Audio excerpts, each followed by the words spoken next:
দেশের মনোনীত প্রার্থী আশিস কুন্ডু মহাশয় ইতিমধ্যে ধীরে ধীরে আপনাদের দিকে এগিয়ে আসছেন।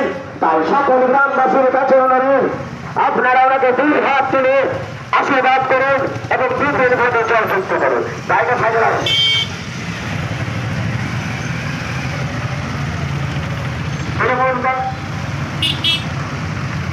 তৃণমূল কংগ্রেসের মনোনীত প্রার্থী আশিস কুন্ডু মহাশয় ধীরে ধীরে আপনাদের গ্রামের দিকে এগিয়ে আসছেন।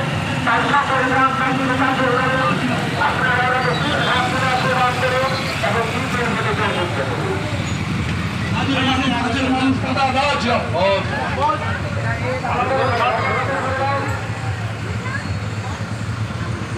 জয় বাংলা, জয় বাংলা, জয় বাংলা, জয় বাংলা।